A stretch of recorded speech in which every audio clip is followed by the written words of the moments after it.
If you love classic contemporary Christian music and the people that made it, please like this video and subscribe to our channel to help support us and keep us going. This is Stage Right, and I am your host, John Thorne. They say if you die with a handful of friends, you die a rich man. Well, I have several buses full, and I'm very excited to share them all with you.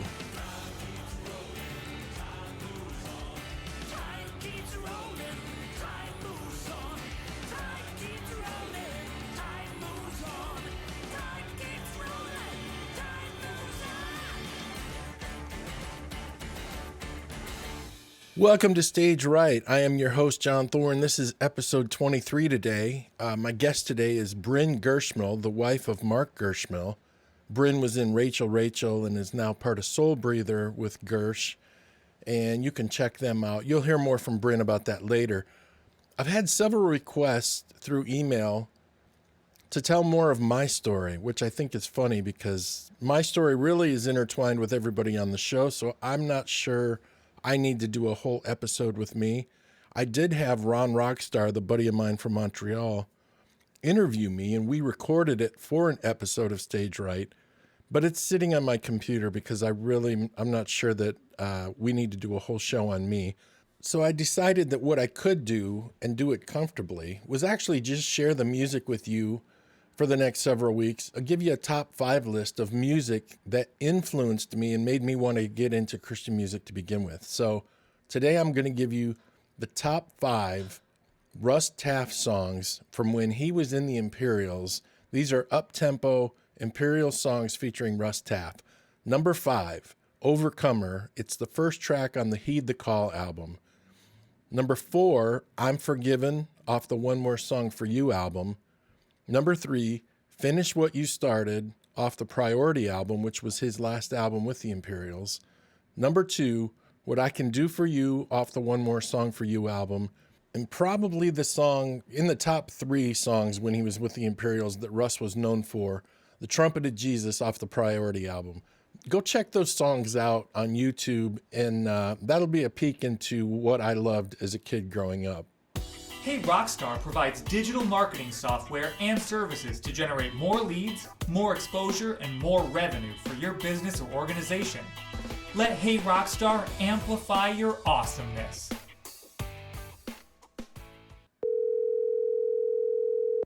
Darn. Hey, how's it going, Brynn? Fine. Cool. Hang on, let me put my phone on Do Not Disturb. You do that, and while you do that, I will introduce you. Ladies and gentlemen, she is a chef by day and a pop rock star by night, the one, the only Brynn Gersmehl from Rachel. So I have 2 questions real quick before we get started, Brynn. First of all, what's for dinner tonight? I've got chili in the Instant Pot, which I can turn on and it'll be ready in 30 minutes. So I've got time. Cool. I know that your chili in the winter months down there is a Gersh fan favorite, so Gersh will be eating good tonight. My other question before we get too far into this, if I drop by tonight, is anyone sleeping in the guest room? No. No? If I drop in, I have a place? You do. And, now that we're empty nesters, you do have a place. Well, speaking of that, let's just talk about this first and let everyone know what's going on with your fabulous son, Trevor. Oh, well, let's see. We have one child who's now a man-child. Yes. He's 22 years old, and he married his...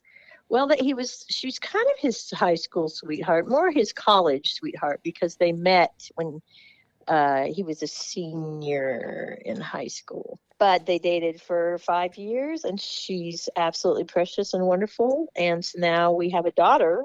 They got married on June 27th of this last year, a COVID-y year. Right. And they live now in Birmingham, Alabama, and he just got his first real job. I have a college degree and I have a real job kind of job that he started yesterday, and so we're all excited for him. Very cool.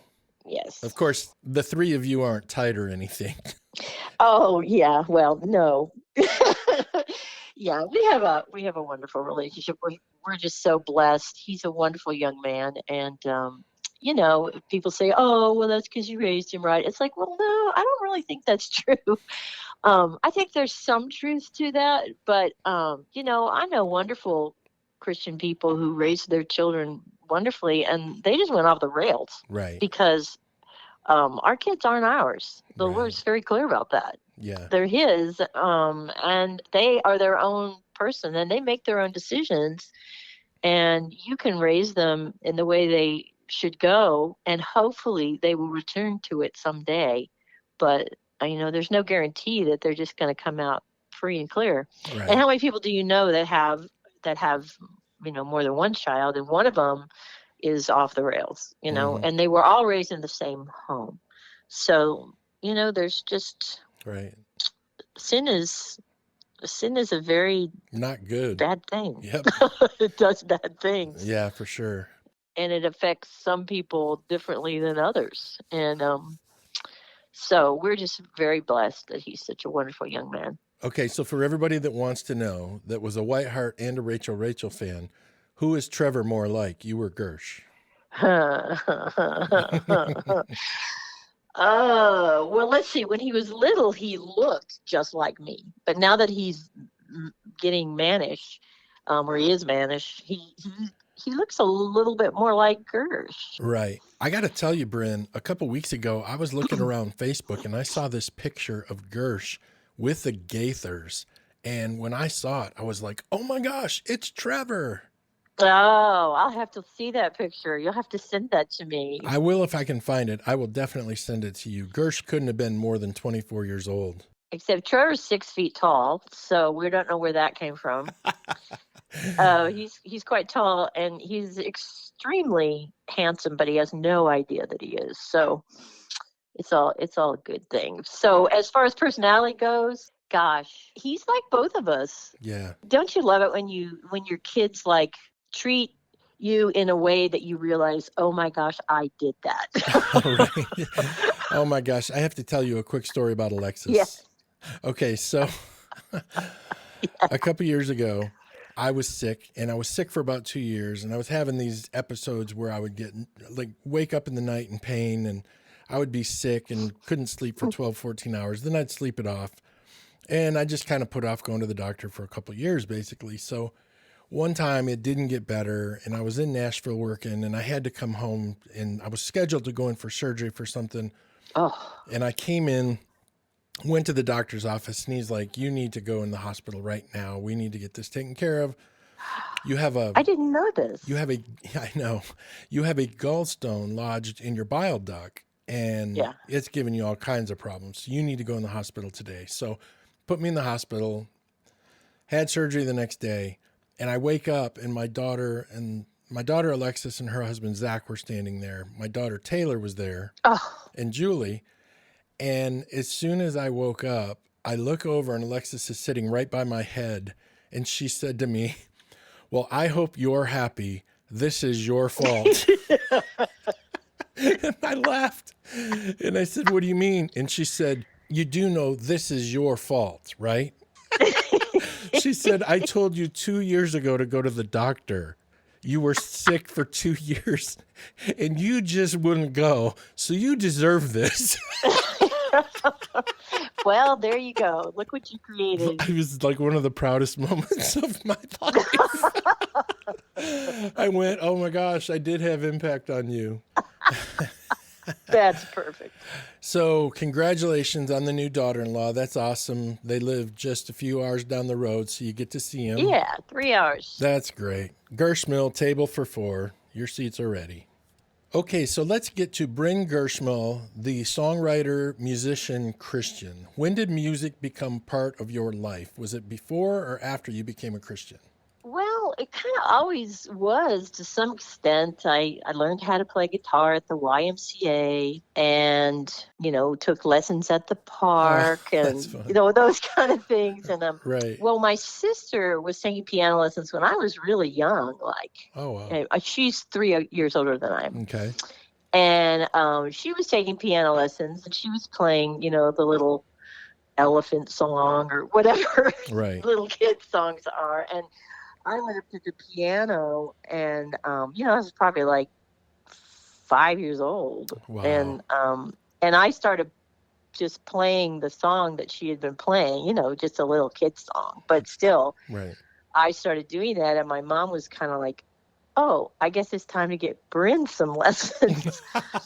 And so, my mom always had me, and my mom could play the piano. She was semi-musical, and so she had me in piano lessons, and I learned how to play classical music, and I really liked it. And my teachers loved me because I practiced. Right.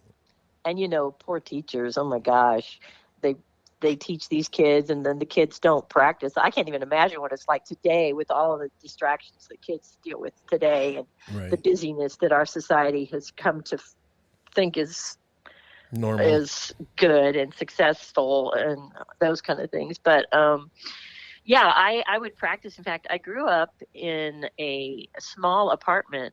My parents were divorced when I was quite young, and my mom and my sister and I lived in Sherman Oaks, California, in Los Angeles, and just a 2-bedroom, 1-bathroom apartment, so small.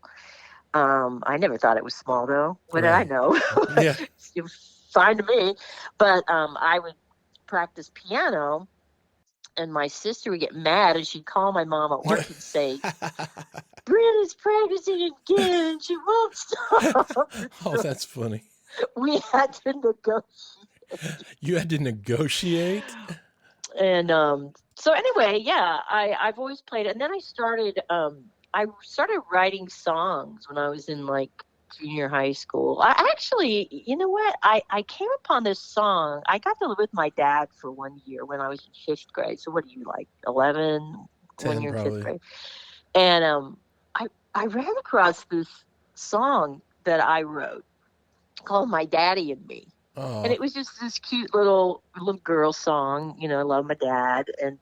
Um and I looked at it as a someone who had become a professional musician and songwriter and had, relative success, some success at that.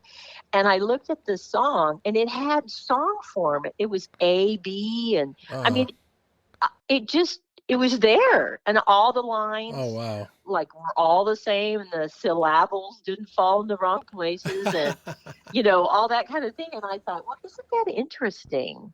Because I had never had anybody Hmm. talk to me about that or Right. teach me that or anything. So, I'm a firm believer that and Gersh and I have this discussion. He doesn't necessarily agree with me, but I think there are certain gifts, and there'll be a lot of people if they're listening that may not like this, and that's okay. I've been known to say lots of things Shake it up, Bryn. that people don't like, but I believe that like certain people are given gifts by God. Right. They're just God given. Right. And I mean, look at these amazing athletes we watch on TV. It's like, I don't care how there are people who work out and Mm-hmm. do everything and training, but they'll never be that guy Right. because they don't have that gift. Yeah. And it's okay to enjoy that sport and play to the highest level that you're able to play. I mean, all of that's great. But I just think there's certain things like, I see these things on Facebook. Oh, we'll teach you how to write the best hits in 30 days or whatever it is. And I'm like, gosh, that's just not true. Right. you know, Right. I just, I do think, though, that more people on this planet have the gift for something like music than even discover or know because they just never do it or they were never exposed to it or they don't know how to try it.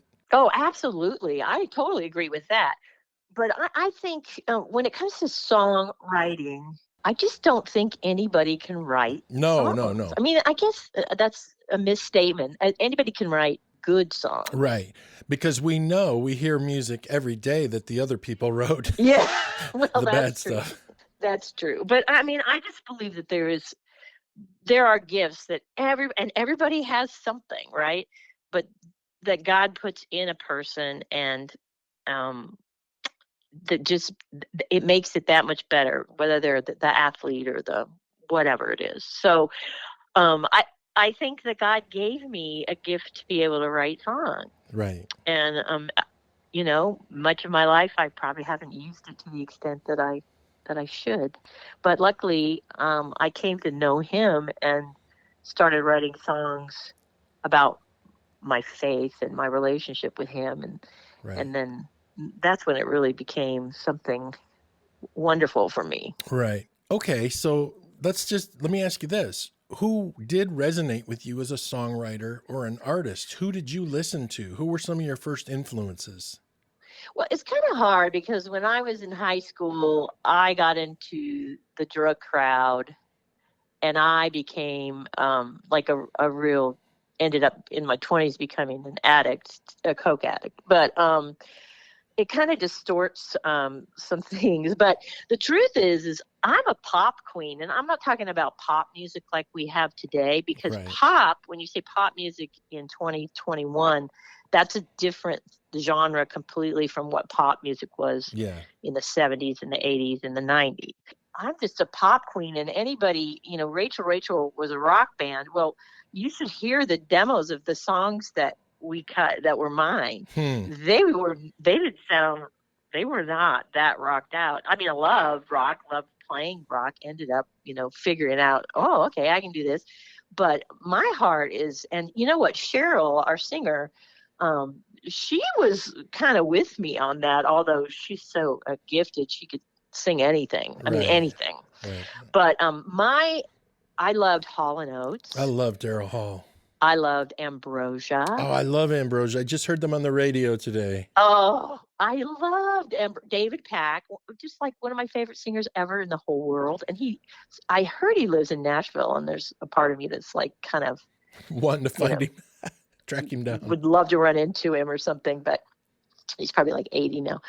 But let's see, so many different. But then I like listened to Zeppelin, so there was always a love of that kind of thing too. But now I'm blanking out on who I really. I mean, I'm huge. Dan Fogelberg, that kind of stuff. I wasn't. I liked them, but I wasn't. I didn't have an album or anything like that. But yeah, I was. Oh, Billy Joel, loved old Billy Joel. Billy Joel stuff, loved it. Cool.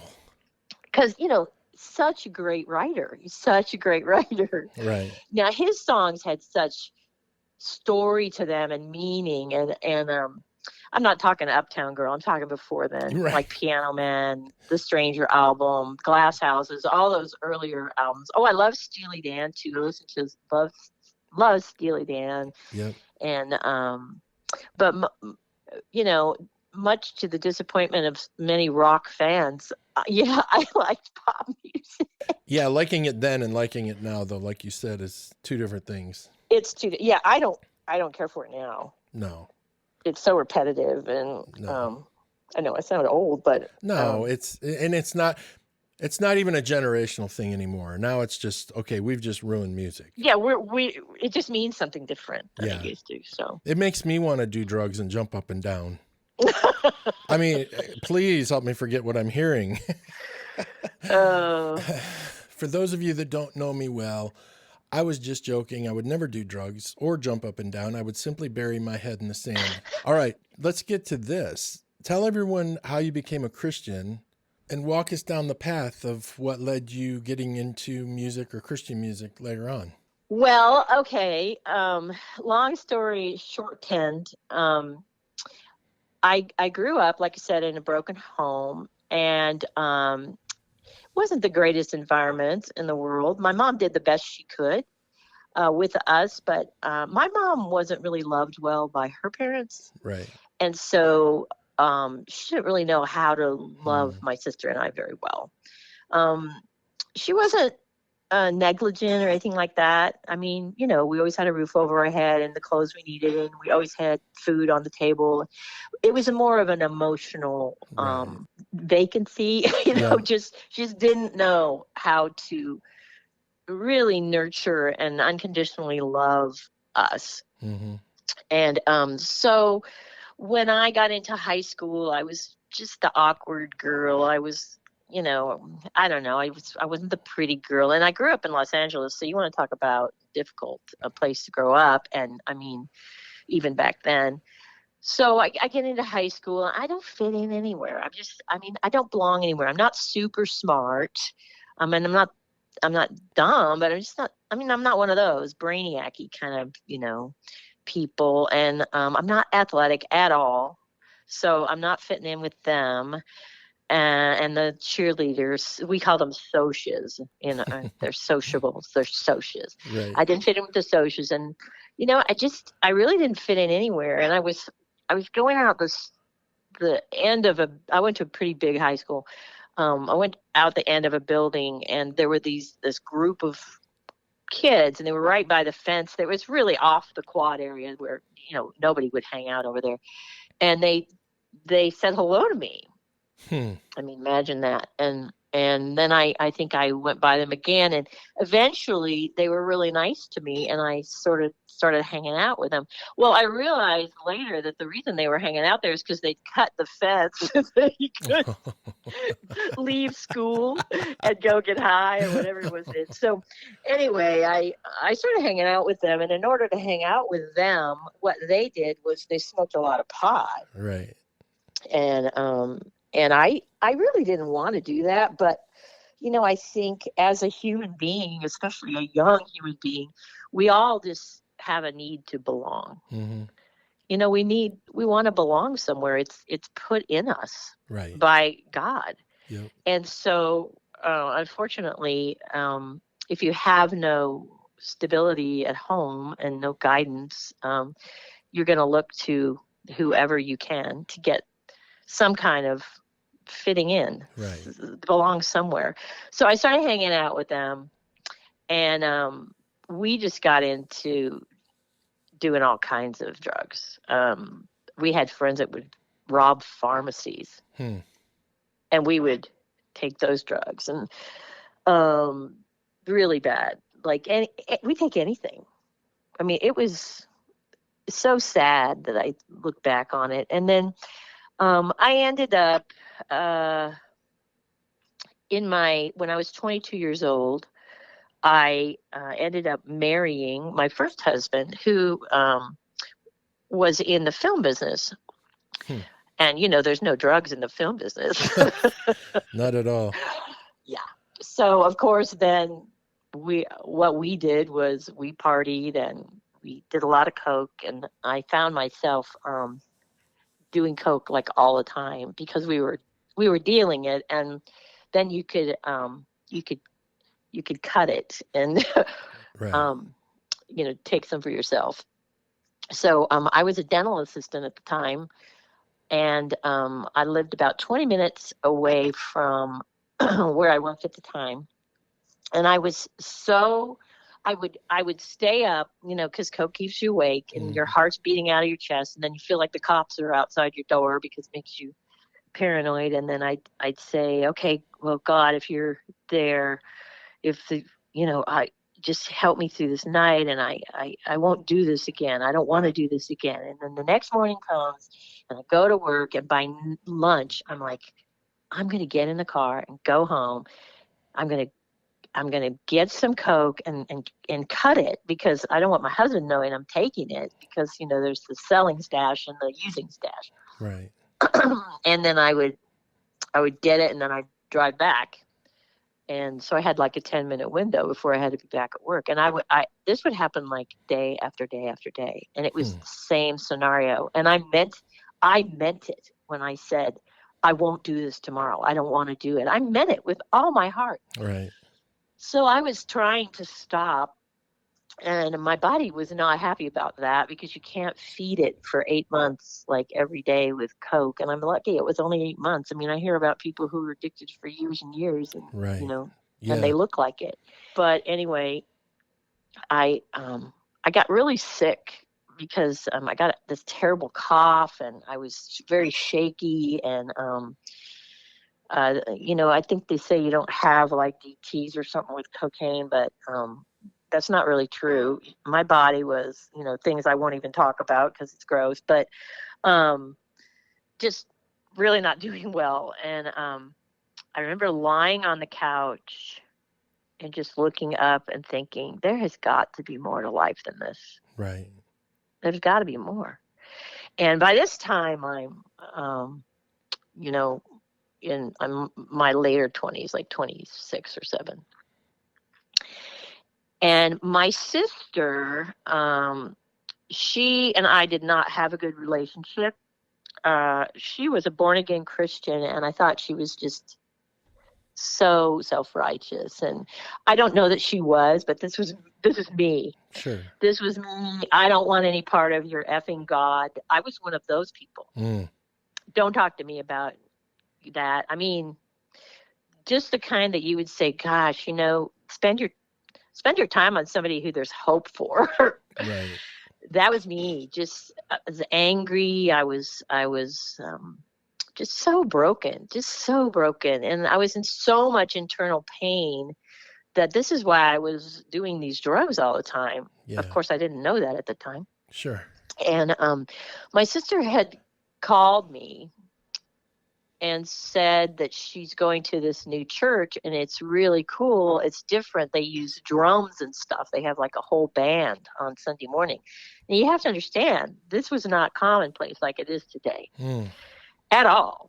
And so it's like, drums at church? We went to Presbyterian church when I was growing up. Yeah. And, they didn't have any drums there. No, not at all. So my sister told me about this, and I called her and I said, Julia, I'd like to go to that church with you. And it's dead silent on the other end, because I'm sure she's like, what? I mean, she'd been praying for me. Brynn? I'm sure she'd have her friends praying for me and all this stuff. And she,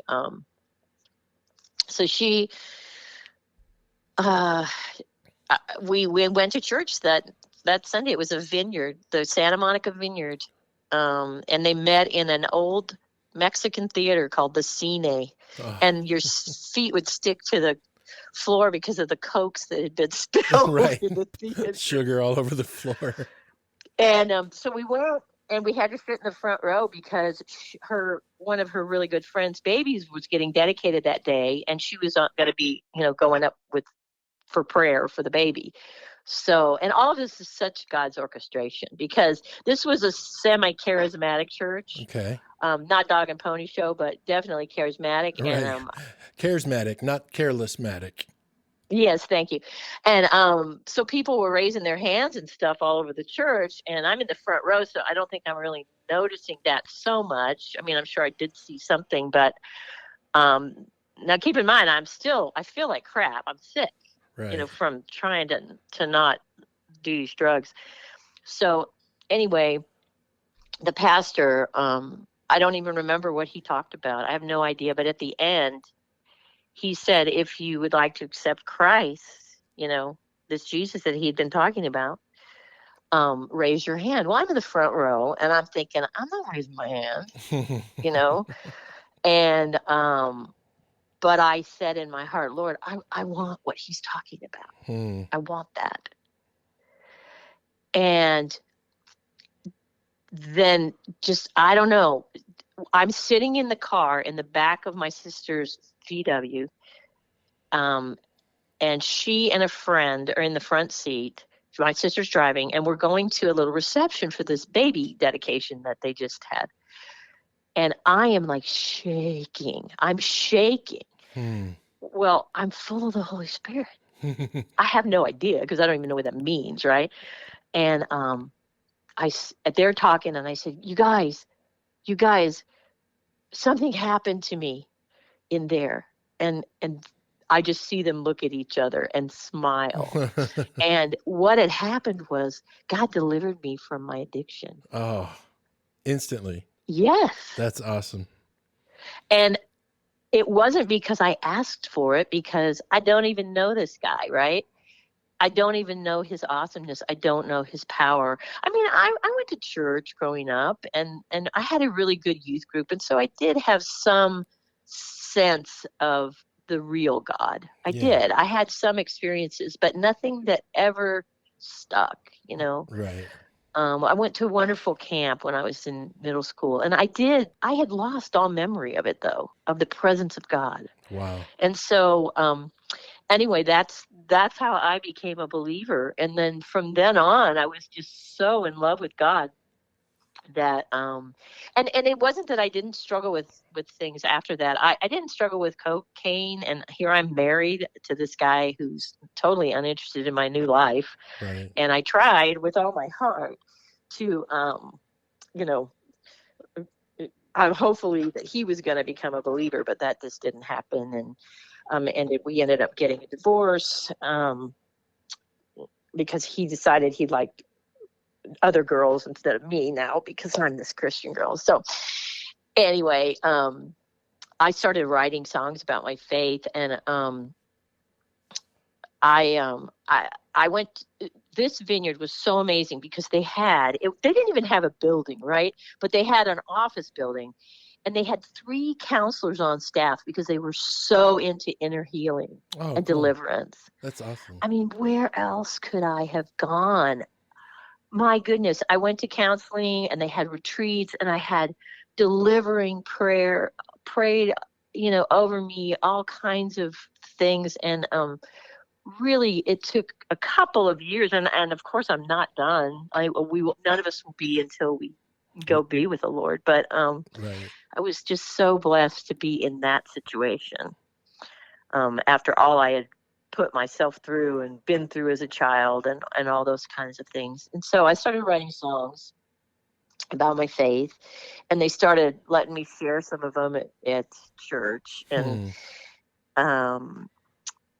I was sharing one, and I don't remember how Cheryl ended up coming. Oh, I know. I moved in with a friend of mine, and we lived in a high rise right at like Sunset and Doheny, Right.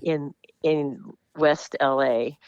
And she got a phone call from somebody who's starting an all girl Christian rock band. And she was a really talented girl, and good singer, good player. And she wasn't interested in being part of this. She says, but my roommate, she's a musician too. She might be interested in this. So Cheryl came to church because I was going to be doing one of my songs, and she heard the song, and she's like, oh my gosh, we need somebody who can write. Oh, cool. And I'm like, I'm not really, I'm not really that good, and I've not aspired to do anything like that. But I talked to them, and Jennifer York, who was the bass player, who got she got the vision for the band in the first place. Right. And had a meeting with them and talked and everything. And then I thought, well, I mean, okay, let's try it. Maybe it would be a fun outlet for my songs. And right. Hey, at that point, Brynn, who was in Rachel? Were you like the last piece of the puzzle? Jenny, Jennifer York on bass, Cheryl Jewell singing, and I believe they had Helly, our guitar player. Okay. She wasn't in that first meeting, but right. But we didn't have a drummer. Okay. That was a quandary. We needed a female drummer who's solid and good and can play rock. Yep. Not some paltry little drummer. Right. Who has to be a born again believer and who has to feel called to do music ministry. Right. I mean, pretty big request there to try to find, but we found her through a friend of mine who owned Westwood Music. So then, we eventually got together, and Jenny York had known Billy Smiley from when Whiteheart did. She used to be in radio. I think it was up in New York or something. And Whiteheart came in for an interview, and Billy had talked to her because Billy's always looking for somebody to produce. Yes. And to this day.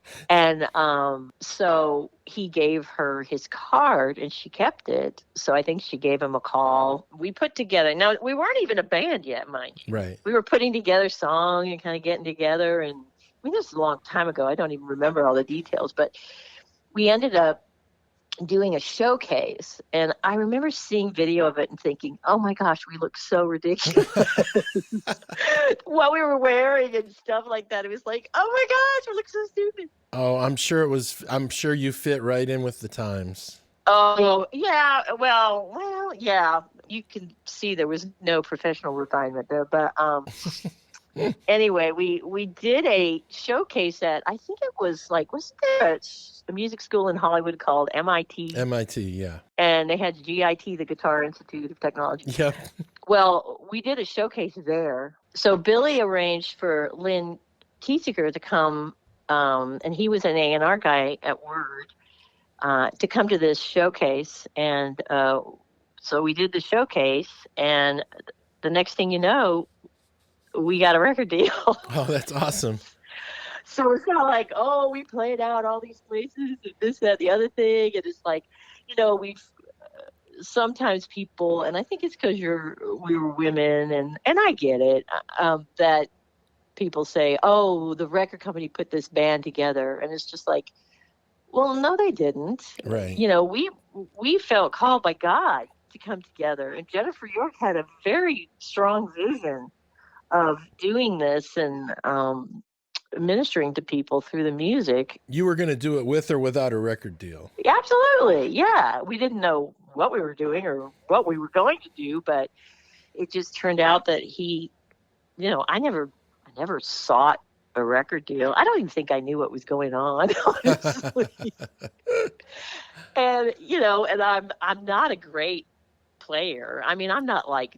You're a really, really good acoustic player.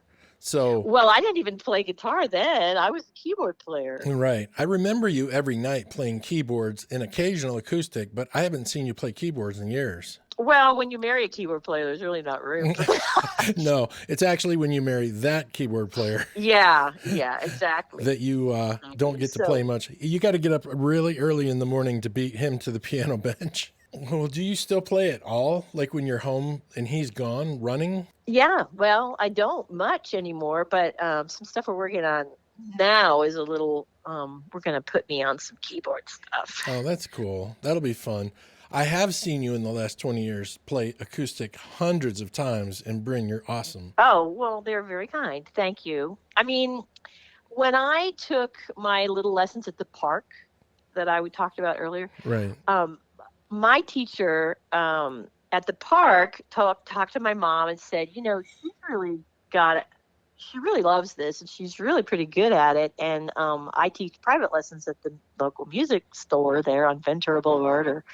And so my mom was like, put me in lessons with this guy. His name was Paul. I don't remember his name, but I remember his name being Paul, and his first name. And he said he loved Simon and Garfunkel. Mm. And so he taught me all these Simon and Garfunkel songs. Oh, cool. Well, it's like all finger-picking guitar. Yep. All of it. I never really learned how to strum. I suck at strumming today. I'm terrible. Well, you might not be able to strum, Brynn, but you make up for it. You are an amazing finger-picking acoustic player with incredible touch on the strings. Oh, well, yes, and if I don't play my guitar consistently, I can notice that I really have to work on it. And I practice with the metronome always. Right. Always. And you can tell which fingers are like weaker than others because they're the ones that are late in your pattern. So, well, that's very kind of you to say. But well, it's true. Yeah, I'm. When Gersh wants me to do a strum pattern, record something, I'm like, and I do need to work on it, and he always is telling me that, and he's right. I guess I don't kind of know how, but I can finger pick guitar, and I love it too. But yeah. that I feel really confident in, and that's because my teacher only taught me how to play Simon Garfunkel. Right. All those years ago. Right. Okay, so let's skip ahead a little bit. So you're in Rachel, you get a record deal. Billy Smiley's going to be your producer. When you went in the studio for the very first time, were you girls terrified? Oh gosh. Well, I'm sure I was. We had come out to Nashville to do a demo. Okay. At Mark Cheshire's house, if you knew Mark Cheshire. I think Billy had us come out to Nashville to do like a 4-song demo. And I think that's what he probably played for Lynn Kiesinger to come out to see the showcase. Sure. And I remember this story that we all shared a hotel room, all 4 of us. We didn't have Sparky yet. We didn't have our drummer yet. Our bass player, Jennifer York, I think she was so nervous. She's very high strung anyway, but she was so nervous. She got out her bass at like 4 a.m. And she's got her headphones on and she's playing her bass. Oh, that's funny. Like it doesn't make noise. Right. Hitting the strings, like, all the hitting the strings. We're like, Jen, stop. She got mad, went down to the lobby and practiced down there. But so I know that she was nervous. Yeah, well, I'm sure I was. But like I said, there's a certain cluelessness to what I was. I really didn't know what was going on. Right. Like I said, I didn't seek out a record deal. It wasn't like my big dream coming true. Right. It was all fun and exciting. Don't get me wrong, but Just yeah, I'm sure I was nervous. I just don't really remember. Okay, so what do you remember about the first album itself? Oh, the first album? Oh gosh, it was so exciting. It was so fun. You do song selection and I had a lot of songs to contribute, but they don't, when you're in a band, Right. It's not a solo thing. So your songs get, even if to this day you think that was a better choice than certain other ones, it's like, well, that's just what it's like being in a band. There's a lot of compromise. And but recording, we recorded in Nashville. We're all a bunch of LA girls. We recorded in Nashville, so we were here, where I live here now and have for many, many years now. Yeah. And it was just so fun. I mean, our engineer was Lee Groich. He's this wonderful guy, was so kind to us. A funny story, we went to go through the drive-through when we were here in Nashville, and we were ordering on the speaker, which is hard to hear anyway, and we ordered some iced tea. I probably ordered iced tea because that sounds like something I would order, and the gal says, "Okay, you try your own way." and we're like looking at each other like, what'd she say? What'd she say? And whoever was driving was like, I'm sorry, what did you say? Not try on way. And we're looking at it, we're like, I don't know, just drive up the window. And we're like, we're sorry, we just want some icy. She goes, you want tray to entree? And we're like, sweet or unsweet? Oh, okay. Because they don't sell sweet tea in Los Angeles. Right. If you want sweet tea, you put sugar in it. Right. It's a Southern thing. And that's one of the stories from recording the record that I remember. It's the LA girls totally getting lost in the translation. It's kind of like the female city slickers. Yeah. Oh. But the last day of recording, now we used session players on the record because it takes a long time to record music and record it well. And if you're not used to being in the studio, back in those days, it was like $1,000 a day for a studio. At least. And so you can't mess around. And so to hasten things, and because it's, if you have great players at your disposal, why not put them on there and make the record the best it can be, whether it's all you guys or not. So Dan Huff came, played some solos, amazing. Yep. I did not program any keyboards. I didn't know how to program keyboards. I could play them, but programming, that's a whole nother thing. So this guy, Carl Marsh, he programmed all that stuff, and it was done before we even got to Nashville. I'm sure Billy was, right, talking to him about all that stuff. And the last day, there was some keyboard overdubs that Billy wanted, and I wasn't necessarily comfortable with doing that. I didn't have gear there. We would have to rent everything or whatever. So he hired the keyboard player from Whitehart to come in and do it. And he comes in. He was probably late because he always is. And his hair was all wet because he'd been running. So some things never changed, Some Thorne. things never change. And I remember thinking, God, she's really cute. And but he's like, he works out all the time and stuff like that. That's not my cup of tea. Right. And I thought, well, no, you know. But he, came in and did some overdubs on Rain on Me and some other things. And the last day of recording, and I remember that. And so that was, I think that was my first encounter with Gersh. That is great. Now, rumor has always been that you met on the Tales of Wonder tour. Oh, that's not true. No. And you know how it used to be that these theme parks like Knott's Berry Farm and Magic Mountain and Disneyland and all that used to have these nights of joy or whatever where it would be a Christian night. They don't do that anymore because our society has really changed. But those were always so fun because you would just be able, well, you get in the park, they would like close the park for a while. On some of those, and so it'd be like empty for 2 hours, and that would give the bands a chance to just kind of come in and do their setup or whatever it was. But the fun thing is you could get on the rides and if you had time. And but you'd see the people that were also artists that you had developed relationships with through either at GMA or, the meetings that you have that your record company has you go to, or you play together, you're on the same bill somewhere. And those were always really fun nights. Yep. Because you got to see people that you knew that were your peers, and they were all in one place at one time. Right. And so I think Whiteheart probably was playing one of those. And of course, we'd go see them. And so I had connections with Gersh before the tour, but the tour was really what happened. Right, when you made that love connection, where we really got to know each other. Right.